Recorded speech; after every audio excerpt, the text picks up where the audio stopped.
Bom dia, boa tarde, boa noite. Meu nome é Leonardo de Oliveira. Leonardo de Oliveira é designer e artista visual. Ele fez mestrado em design. Ele continua reagindo às campanhas eleitorais, hoje para o segundo turno, exibidas no dia 12 de outubro. Vamos lá. Uma onda de violência tomou conta do Brasil. Nos últimos dias, multiplicaram-se os ataques e até assassinatos motivados pelo ódio de alguns seguidores do candidato Jair Bolsonaro. Um deles matou com 12 facadas.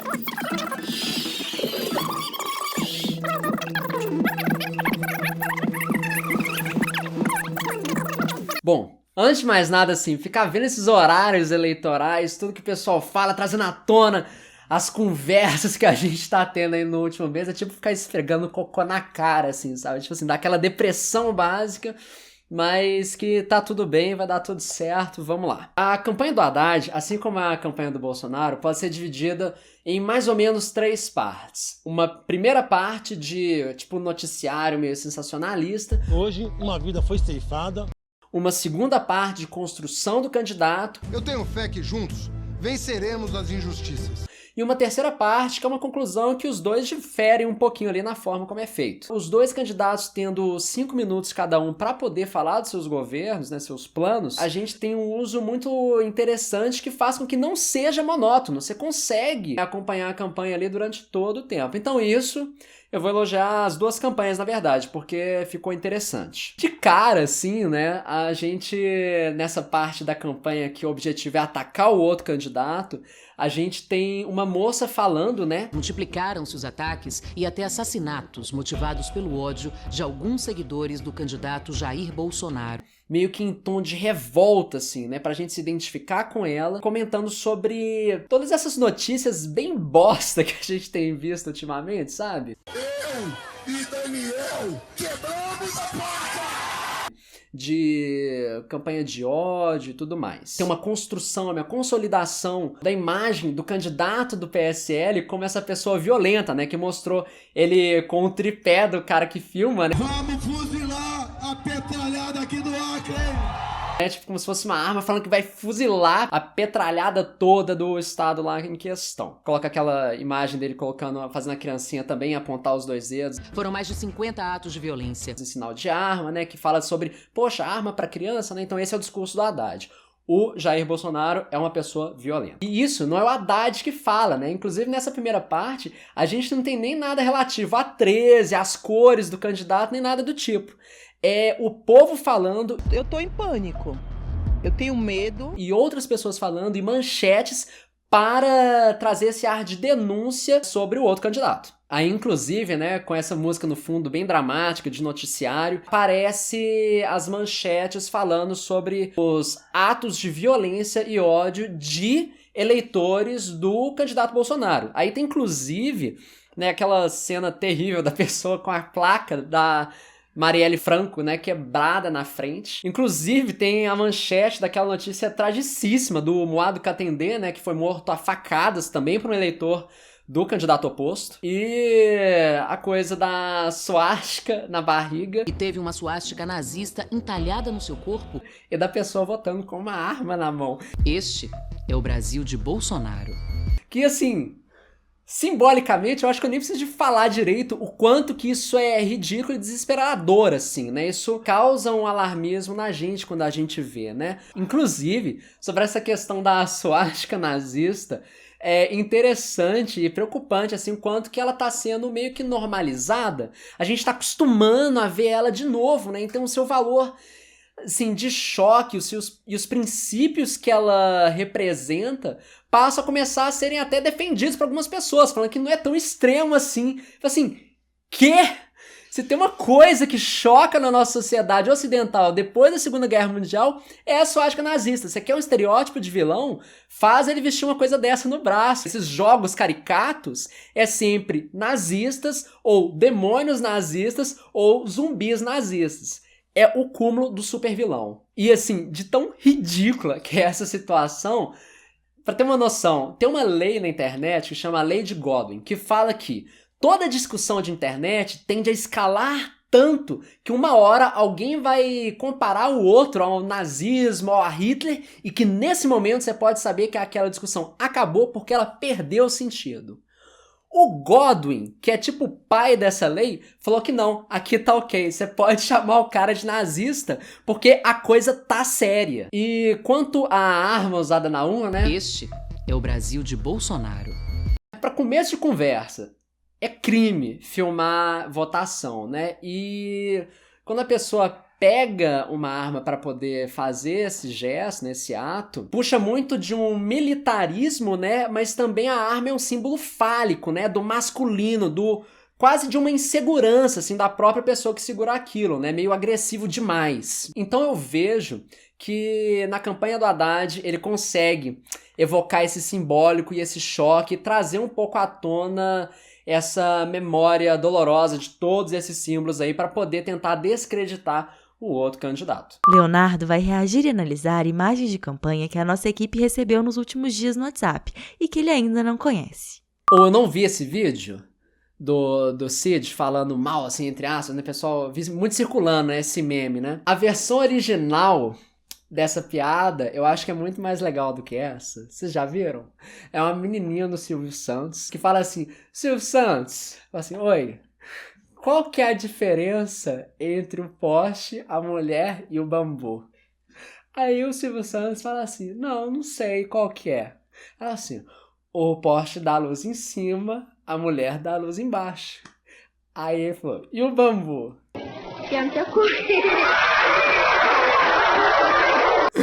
Sem vergonha. Eu acho que é uma das melhores imagens do século passado. E o bambu? Tá bom. Aí acaba a parte do noticiário, né? E aí a gente entra, de fato, na campanha do candidato Haddad.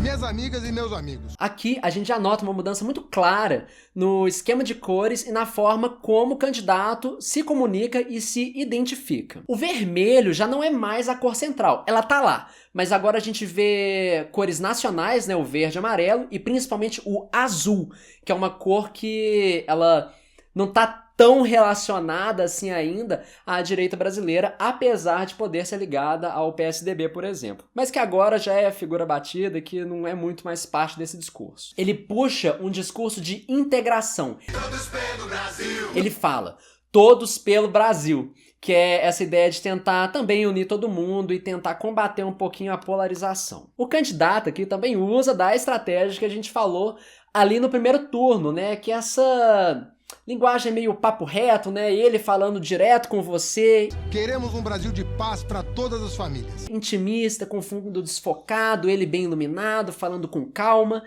e tentando passar um ar de alguém que seja confiável e que seja amigável, que seja próximo de você. Depois disso, ele meio que passa por uma microbiografia, né, falando dos feitos do candidato. Formado em Direito, mestre em Economia, é professor universitário.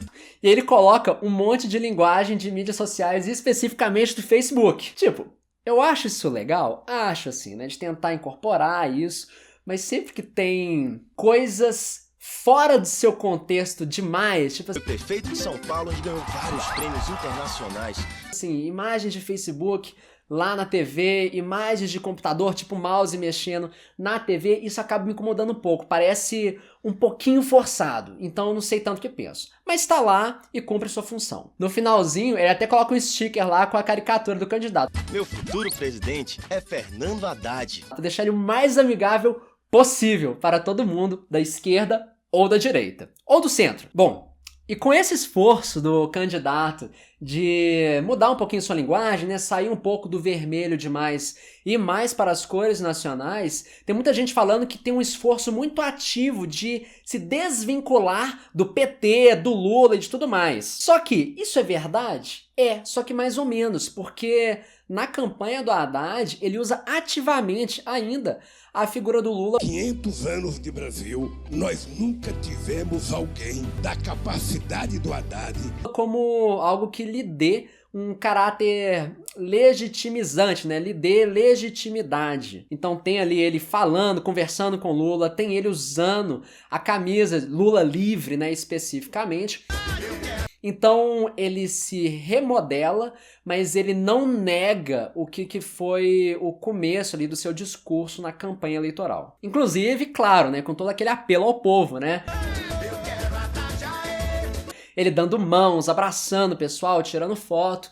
Então tá tudo isso lá, ele é parte do povo. Tanto é parte do povo que simbolicamente, particularmente, eu achei muito interessante um trecho em que ele vai passando assim de figuras de famílias diferentes, perfis de pessoas diferentes, colocando na faixa presidencial brasileira. Nosso hino nacional, que cuida dos seus filhos para trás e garante oportunidades para todos. Que é meio que falando assim, ao eu ser eleito, você vai estar sendo eleito, né? Então eu estou dando a voz a você, povo. E aí, finalmente, a gente vai para a terceira parte da campanha do candidato, né? Então ele fala das propostas. Haddad vai implantar o programa Meu Emprego de Novo. Né? Então ele fala de salário, fala de educação, de, se não me engano, tecnologia, inovação, e falando quais tipos de políticas que ele deve adotar em seu governo aí para poder dar frente ao seu programa de governo, né? A conclusão dessa campanha, como não poderia ser diferente, né, é a marca nova deles. E, claro, para fechar com chave de ouro, pessoas do povo falando bem do candidato. Eu vou de 3 porque eu quero a paz reinando nesse país. Né, para poder nos assegurar novamente que ele está com a nossa voz. Pelo menos é isso que ele tenta falar. Economia topíssima. O Top, ele deu uma virada, né? Assim, como é que é? Não diga que não bebereis dessa água, porque vai lá que bebereis, né? E o Top tá aí. Tipo, o que acontece? Sabe quando você tá vendo um vídeo, tipo do Mimimídias, e aí você vê, droga, aprendi alguma coisa? Tipo assim, a gente disfarça uma série de questões acadêmicas, coisas que a gente quer informar, né, dentro de um discurso, assim, muito interessante. Pois é, o que aqui está tentando fazer, mas não necessariamente alcança. Então, topíssimo, né, porque como os jovens falam hoje, pelo menos é o que está na cabeça de quem criou essa mensagem, né, de fato, né, mas fica meio esquisito, parece que é um tio que tá falando com você, não sei. E mais uma observação de novo, é material muito com cara de oficial, né? Isso eu acho que é um vacilo, assim, que a comunicação do pessoal da Haddad não sacou tão bem quanto o pessoal do Bolsonaro é o uso de linguagem suja, porque é como as pessoas se comunicam no cotidiano. Quando você pole demais, ela ganha uma artificialidade que parece que o que você tá falando você não tá falando tudo. Ele perde um pouco da aparente honestidade. Por mais que seja honesta, a mensagem ela perde um pouco da credibilidade. Interessante essa inversão, né, de valores. São Paulo, julho de 1990. O mundo ainda comemorava a queda do Muro de Berlim. A Europa se libertava de um marco do comunismo. Enquanto isso, na América Latina, o encontro selava a criação do Foro de São Paulo.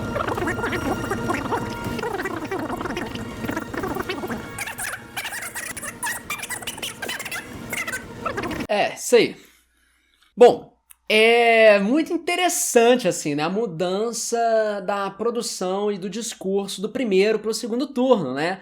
Lá a gente estava falando no primeiro turno sobre uma campanha mais baseada no baixo orçamento e pelo menos uma escolha de linguagem menos produzida, né? Que agora no segundo turno é revertida. Então a coisa é produzida com muito profissionalismo e com muita noção sobre o simbólico que está sendo utilizado e também sobre tudo que é visual, quanto imagem e tudo mais, que é muito bem escolhido. E que nem a gente falou lá na Haddad, claro, não podia faltar o comecinho de falar mal do outro candidato. Enquanto isso, na América Latina, o encontro selava a criação do Foro de São Paulo. Né, que o Bolsonaro aqui acaba falando sobre toda uma conspiração comunista, né? Comunista de esquerda, liderado por Lula e Fidel Castro. Que é um pouco noticiário, mas que se assemelha quase a um trailer de filme ou de recapitulação dos últimos capítulos da temporada anterior. As consequências estão sendo sentidas quase 20 anos depois. Antes do que a gente vai ver aí pra frente, né? Aí, a figura principal atacada pelo Bolsonaro nessa primeira parte é o Lula. E nós fomos criando uma consciência na esquerda da América Latina. Né? Inclusive, eu acho que de uma forma muito sagaz, ele pega o mesmo recurso que foi utilizado na campanha do Haddad no primeiro turno, que é a voz do Lula, né? Os poderosos podem matar uma, duas ou três rosas, mas jamais conseguirão deter a chegada da primavera. Então, lá no primeiro turno, era uma voz que falava uma mensagem muito otimista para o Brasil e que aqui, no contexto da campanha do Bolsonaro, é utilizado de uma forma a tentar desconstruir essa figura política. Então veja, tem muito pouco de Haddad aqui, tem muito pouco que ele consegue criticar do que é de verdade, assim, na verdade, o candidato contrário a ele. Então isso é interessante. Tem aquele discurso básico, né, de a Cuba está destruída. É o país mais atrasado do mundo. A Venezuela está devastada. A Venezuela é um horror. E o Brasil, ele coloca na mesma linha, né? O Brasil, governado pelo PT durante 13 anos, estamos à beira de um abismo. Construindo uma narrativa, comparando a gente com outros países, falando que a gente é a mesma coisa, sem necessariamente falar que a gente é a mesma coisa, veja. Ele não mente, mas ele não fala a verdade ao mesmo tempo. Então é um uso muito consciente da estrutura de narrativa, assim, o storytelling, né, o contar a história. Claro, né, ele pega todo aquele imagético traumático que a gente teve nos últimos anos de governo. Fizeram de Brasília um balcão de negócios e muitos deles já estão presos.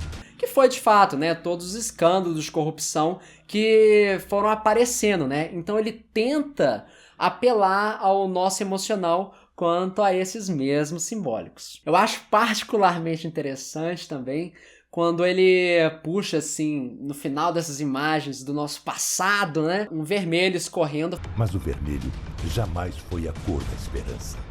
O vermelho é um sinal de alerta. Falando que vermelho não é a cor da esperança, é um sinal de alerta.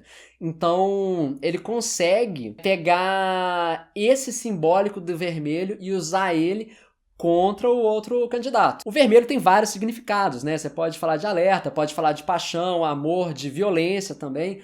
Então, ele sabe escolher qual dessas mensagens que vai pegar. E aí, claro, não podia faltar o povo falando, né? A maioria dos chefes do tráfico, eles comandam um morro através dentro da prisão. Porque a gente não vai acreditar no Bolsonaro só falando, né? Então ele coloca ali pessoas negras, inclusive. Sou mulher, sou negra e, acima de tudo, brasileira. Falando a favor dele, que é um esforço do candidato em tentar atacar sobre o que ele tem sido atacado, né? E a gente vê que esse é um tema recorrente em toda a sua campanha eleitoral. Ele foi chamado de racista, então ele evoca, né? Ele chama essas pessoas negras para serem a sua voz. Aqui é interessante, né, que vai desse escândalo que tá tendo, né, do Caixa 2, né, o pessoal tá chamando de Bolsolão e tudo mais, que seria esse patrocínio de empresas privadas para a campanha do candidato. Aí a galera tá se apropriando disso, né, dentro de uma caixa, escrito Caixa 2, falando que eu sou o Caixa 2 do capitão, né, meio que se apropriando desse discurso, tentando falar que isso não tá acontecendo porque é só a campanha de mídias sociais do candidato PSL que tá de fato forte mesmo. E aqui assim, né, quando a pessoa tá dentro de uma caixa de papelão falando ali no seu celular, né, humaniza esse discurso, né, tira essa ideia de robô, de tecnologia, porque afinal de contas é uma caixa de papelão, né, e pra poder tentar mostrar que não é robô que tá falando isso, né, será mesmo? Não sei. E aí, depois dessa parte toda de noticiário, trailer, etc, né, que não tem vinculação com o nome do candidato, finalmente entra de fato a campanha dele, né, com a bandeira do Brasil, falando desse patriotismo, e com o slogan dele, né? O nosso partido é o Brasil. Que o meu partido é o Brasil. Que é um slogan muito bem bolado, porque é tipo assim, é uma versão muito análoga ao Make America Great Again, do Trump, né, que ele fala de dores daqui do Brasil, que a gente sente essa polarização que dói na gente, então ele não ter partido, entre aspas, né, ser o Brasil, isso nos afeta de uma forma muito forte, assim como Trump, lá nos Estados Unidos, também conseguiu afetar o eleitor dele, falando que a América já foi melhor e que a gente tem que voltar para esses tempos áureos, né? Então, são discursos diferentes, mas que funcionam de uma forma muito análoga. E aí, claro, entra a nova marca do candidato. Né, porque Haddad não foi o único que mudou de marca do primeiro para o segundo turno. E aqui eu acho interessantíssimo, né, como que o candidato do PSL, ele tenta atacar novamente o que ataca ele, né? Então ele fala de ser uma pessoa da verdade, né? Chegamos até aqui com a verdade. Tem muito ataque de fake news sobre ele. Ele foca muito, né, na gratidão, né? Então, gratidão. Para alguém que estava sendo falado como alguém do ódio, ele fala, não sou do ódio, eu gosto de vocês, né? Eu tenho muita gratidão. Então ele tenta desconstruir essa imagem que a gente viu sendo trabalhada no primeiro turno inteiro e em toda a carreira do candidato, na verdade. Claro, aqui Deus... A Deus, em primeiro lugar, pela vida de Bolsonaro. Já aparece de uma forma presente e que vai ser mantido isso até o final do programa dele, que é parte um pouco da sua força argumentativa, assim, né? Para poder atrair o eleitor. Beleza. Aí a gente entra, finalmente, na terceira parte. Uma fase um pouco mais dedicada a uma espécie de biografia do candidato, né? Jair Messias Bolsonaro, 63 anos. E usado de uma forma bem maior, inclusive, do que o Haddad, porque o Bolsonaro, na primeira etapa dessa eleição, ele não usou muito dessa estratégia. Então agora é o momento de retomar isso, tentar construir ele como uma pessoa que você pode confiar, que tem uma história e que é alguém que gera alguma empatia. Aí ele fala do casamento dele. Casado com Michele Bolsonaro. Aí ele fala dos filhos, né? Bolsonaro é pai de 5 filhos, 4 homens e seu xodó, a pequena Laura. E aí ele fala do xodó dele, que é a filha dele, né? Então, voltando para aquela ideia de atacar o que o ataca, né? Teve aquela fala muito infame dele, né? De falar que, eu dei uma fraquejada na última e saiu mulher, né? E aqui ele tenta desconstruir justamente isso. E aí, né, ele dá um depoimento super emocionado, né? É um filho homem, né? É fácil, né? Vai jogar bola, dá um carrinho nele, fala palavrão também, e quando vê uma mulher é diferente. Tá certo? Com o fundo desfocado, ele bem iluminado. Aqui a gente vê que a produção ela é bem feita, apesar de pegar emprestado algumas coisas meio amadoras. Tipo, a gente vê a câmera balançando e tudo mais, para deixar um pouquinho mais próximo da gente, né? E ele, inclusive, até chora nessa parte.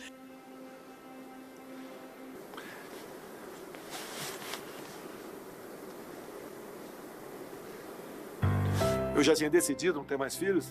Para poder tentar desmontar essa figura de um homem que não tem emoções, né? Um homem muito só na força, para tentar mostrar um pouco do lado emocional dele. Isso é usado com muita esperteza e um intuito muito claro, né? De humanizar o candidato. No final, inclusive, tem a imagem dele com a filha, né? Te amo. E o beijo, como é que fica? Valeu, pessoal. Um abraço a todo mundo aí. A filha dá um beijo nele. Inclusive, vou falar assim, é claro que o cara ama a filha dele, poxa, né? Isso não tá em questão. Mas é interessante como que ele ter feito esse tipo de declaração anteriormente, né? Fala um pouco sobre como ele vê as mulheres de forma geral, né? Não é sobre ele não gostar da filha dele. Ele usa a filha como uma maneira de tentar trazer um contraponto para essa questão, né? É uma falácia argumentativa de apelo à emoção, assim. Ele te pega pela emoção, te pega mesmo. E convence às vezes. E aí, então, para poder concluir, né, essa parte de biografia, ele fala sobre a vida política dele, né? No Congresso Nacional, Bolsonaro tem orgulho de dizer que nunca fez conchavo. Mas sem dar detalhes, ele foca mais em posturas morais e de ideias do candidato, né? Falando que ele tenta ter pulso firme, né? Fala forte, né? Na verdade. Firme, sempre defendeu os valores da família e foi voz forte e dura. E também ele tenta ser mais honesto. Bolsonaro é honesto. E nisso intercalado com figuras dele ali, de fato, né, em Brasília. E aí, para poder concluir, né, a campanha do Bolsonaro, a gente tem um fechamento, né, que é um pouco mais emocional, né, não é mais tanto sobre essa biografia, né, em que ele mostra imagens do povo. O presidente que vai fazer essa nação crescer e melhorar. Imagens dele com as pessoas tirando foto. como quem tenta dizer, né, que eu sou parte do povo, eu estou com vocês. E aqui só uma observação um pouquinho engraçada, né? Aí tem um pescador pescando, né, jogando a rede assim. Página do passado que não queremos. Eu acho engraçado a imagem do pescador, o quanto que ela é utilizada em campanhas eleitorais. Lá no Haddad também tem um outro pescador, assim. Vitório, nossa... Com o pôr do sol, enfim. No primeiro turno também tinha isso, eu não tinha observado, achei engraçado. E pra concluir, então, tem aquela fala dele, né? Brasil acima de tudo e Deus acima de todos. O Brasil acima de tudo, Deus acima de todos, né? Que ele já usava na primeira parte da campanha dele, né? Lá no primeiro turno. E que agora ele retoma pra poder fechar a sua campanha e ele dá um tchauzinho pro céu. Assim, né, otimista, né, como se fosse um presságio, assim, do que poderia estar por vir. Gente, pra quem nunca viu o shitpost, a gente tem um vídeo muito bom a respeito do Taos. E...